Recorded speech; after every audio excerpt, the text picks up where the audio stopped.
Bonjour tout le monde, merci de nous recevoir pour l'invité du mercredi. Aujourd'hui, ils sont les deux invités du mercredi, puisque nous allons parler duathlon et ce qui va se passer dimanche à Gravelines. J'ai le plaisir de recevoir Cédric Gourlet. Cédric, bonjour. Bonjour. Qui est entraîneur, et Romain Eschantier, qui lui est licencié à Gravelines Triathlon. Alors le duathlon, est-ce qu'on peut expliquer vaguement ce que c'est quand même ? Le duathlon, c'est un enchaînement de course à pied, vélo et course à pied pour terminer. Donc, c'est les licenciés de la Fédération française de triathlon pratiquent aussi bien le triathlon et le duathlon aussi. Pour ceux qui nagent un petit peu moins bien, ça leur permet de réaliser Est-ce que c'est une alternative au triathlon ? Pour passer par le triathlon, il faut forcément passer par le duathlon ou pas forcément ? Non, pas forcément. Non, pas forcément. C'est deux disciplines qui vont ensemble, mais qui se pratiquent séparément. Il vaut mieux être bon en course à pied ou en vélo ? Peut-être aux spécialistes, celui qui sera peut-être champion, enfin c'est tout ce qu'on espère. Bon, en tout cas ici pour le format qui se présente dimanche, oui, il vaut mieux être coureur à pied plutôt que cycliste, puisque le cycliste, la partie cyclisme se fait en drafting, donc en groupe. Et donc c'est beaucoup plus facile de suivre en vélo, plus facile. Mais c'est quand même aussi possible de sortir en vélo. Oui, mais bon, à pied aussi, ça va se faire en groupe forcément, parce que si tout le monde arrive en même temps, non ? Ouais, mais on profite beaucoup moins de l'aspiration et ça va moins vite souffler. Ça va moins vite à pied. Voilà. Donc alors, il va y avoir, donc c'est un championnat de France qui va se dérouler à 16h, mais auparavant, toute la journée, il y a une multitude d'autres épreuves. 5 courses qui vont se dérouler tout au long de la journée. Donc 5 courses par équipe, mais les deux dernières vont compter pour le championnat de France individuel. Donc on commence à 9h avec la demi-finale de Détroit hommes. Dans cette course, il y aura une équipe B de Gravelines, enfin équipe B, mais avec des jeunes qui ont c'est des plus jeunes, c'est ça ? C'est des cadets, mais qui ont quand même un très bon niveau. Il y a Rémi, Florent, Guillaume, il y en a d'autres encore. L'objectif sur cette course, c'est de se qualifier pour la finale, pour cette équipe. Après, à 10h30, il y a la demi-finale des deux femmes, avec également une équipe de Gravelines, avec le même objectif, essayer de se qualifier pour la finale. À midi, donc il y a je me permets de vous interrompre, là, on a de bonnes chances de se qualifier pour les finales ou... Oui. Le niveau sera quand même... le niveau, alors moi je le connais pas trop cette année, mais vu l'équipe qui se présente chez les hommes et chez les femmes, il y a de bonnes chances de se qualifier. Quoi. Il y a du potentiel. Donc à midi, c'est les deux hommes, c'est ça ? Voilà, à midi, c'est ça, c'est la course des deux hommes avec la deuxième équipe de Gravelines, dont Romain fait partie. Et eux donc, se sont qualifiés l'année passée en terminant deuxième de la finale de Détroit. Donc ils ont eu la possibilité de monter en D2. Et donc là, cette année, ils ont 4 ou 5 étapes à réaliser tout au long de l'année. La Gravelines, c'est la deuxième étape. Ils ont terminé 4e il y a 15 jours à Parthenay. Et donc là, on attend peut-être un petit peu mieux. Donc après, à 14h30, c'est les femmes, D1 femmes. Voilà, 14h30, l'étape de D1 femmes. Et là, il y a du lourd aussi, il y a du costaud sur Gravelines ? Sur Gravelines, non, il n'y a pas d'équipe sur Gravelines. Il y a une équipe sur Calais, aux Côtes. Et donc là, c'est une course aussi par équipe, mais qui compte pour le championnat de France individuel élite et U23. Et après, on enchaîne avec la D1 homme à 16h. Même course par équipe, mais et championnat de France individuel et U23. Alors Romain, vous allez participer à cette grande finale, c'est ça, avec de bonnes chances ? Sur la finale, c'est pas la finale D1, nous on est sur le championnat de D2. Ouais, championnat de D2, oui. On a de bonnes chances puisque, comme le disait Cédric, les copains de l'équipe ont fait 4e il y a 15 jours sur la première étape, alors qu'on vient de monter dans cette division de D2. Et à vous entendre, c'est une épreuve presque collective. C'est ça, ouais. Ouais, c'est ça. En fait, chaque coureur, selon sa place, marque un nombre de points. Donc le 7e marque 7 points, par exemple, et c'est à l'équipe qui mettra le moins de points possible qui finira première de cette étape. Donc il y a un classement individuel, mais aussi un classement par équipe. Et comment on s'entraîne ? On s'entraîne tout au long de l'année pour participer à ça, quoi. C'est la finale, en fait, de votre compétition, c'est le Graal, ça ? C'est pas le Graal parce que c'est un championnat, donc c'est un championnat, il faut être présent sur 4 étapes. Donc ici, il y en a une il y a 15 jours, une ce week-end, on en a une dans un mois, et puis après une en septembre. Donc il faut quand même savoir être présent on voit que vous êtes affûté quand même là. Ouais. Plutôt. Il vaut mieux. Plutôt, ouais. Il vaut mieux, c'est sûr que... Et tout au long de l'année, donc on s'entraîne tout au long de l'année.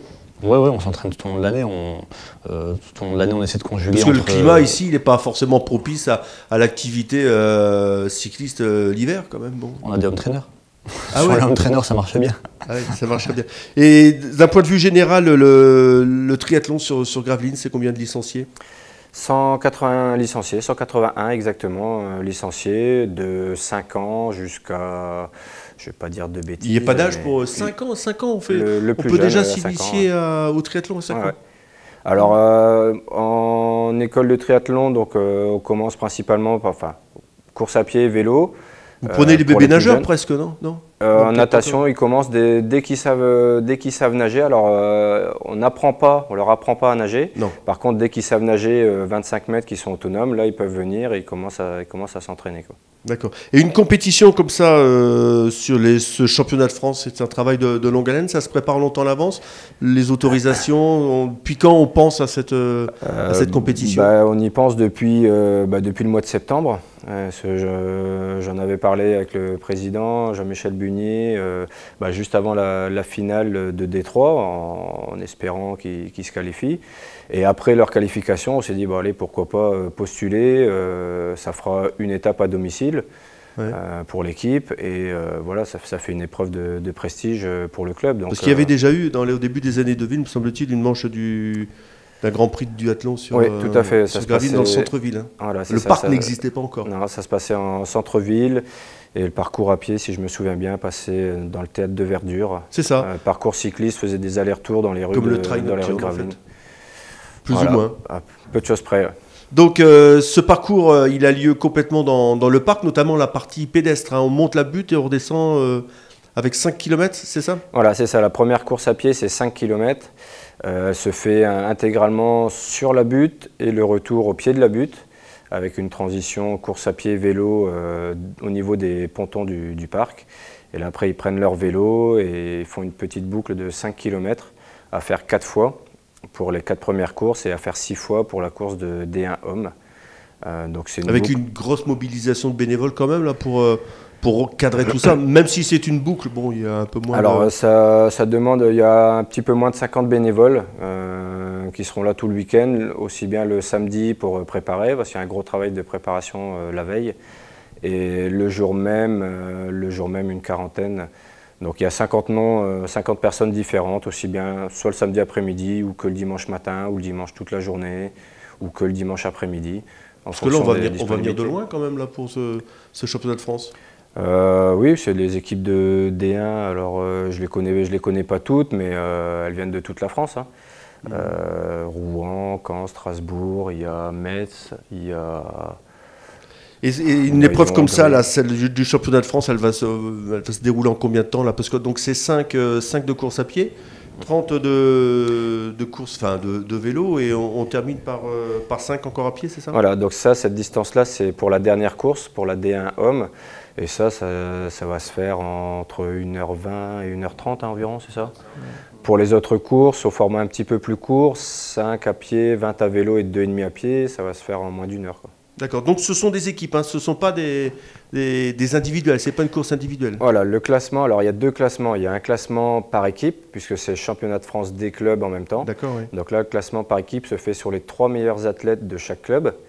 Ils additionnent, le nombre de points est additionné, l'équipe qui marque le moins de points est classée première. Il va quand même y avoir un champion de France, ce ne sera pas une équipe championne de France, il y aura un champion de France. Il y a, donc en plus du classement par équipe, il y a sur cette étape de Gravelines, il y a le championnat de France individuel élite.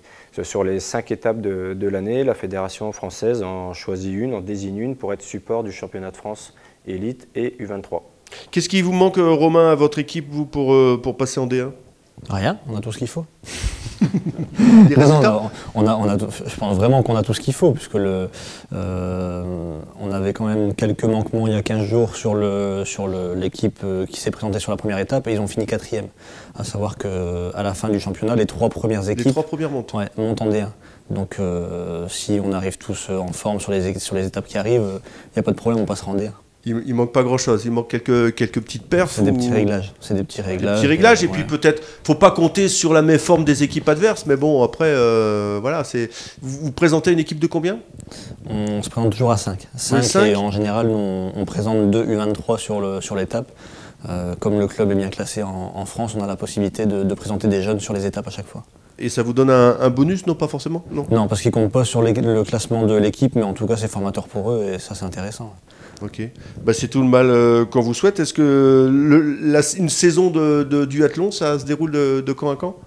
Il commence en mars en général, et puis là les dernières étapes c'est en septembre. Donc en septembre, vous avez encore des chances de monter en D1 en fin d'année? La dernière étape c'est en septembre. Après c'est à la fin à la suite de cette étape, il y a le classement du championnat, donc de toutes les étapes qui est fait. Et avec ce classement, on sait si on monte ou pas en D1. Donc là vous êtes bien placé? Pour le moment on n'a qu'une seule étape, donc on est 4e, puisqu'on a fini 4e. 4e, on a 3 qui montent. 4e à un seul point aussi. À un seul point aussi, à un seul point de 3e. Donc ça peut le faire. Ça va le faire. Ça va le faire. Voilà. Écoutez, ce sera peut-être le mot de la fin. Enfin, en tout cas, on l'espère. Donc, on peut simplement rappeler la première course dimanche, Cédric? 9h. 9h. Et la grosse finale 14h30 pour les femmes et 16h pour les hommes. Voilà. Tous rendez-vous au parc. Exactement. Allez, salut tout le monde. On se retrouve la semaine prochaine pour une nouvelle émission. D'ici là, allez faire un petit tour au parc pour ce championnat de France de duathlon. En plus, c'est dimanche, c'est le 8 mai. Donc, en plus, il va faire beau. Il va faire beau, ouais. Voilà. Allez, salut tout le monde. Au revoir.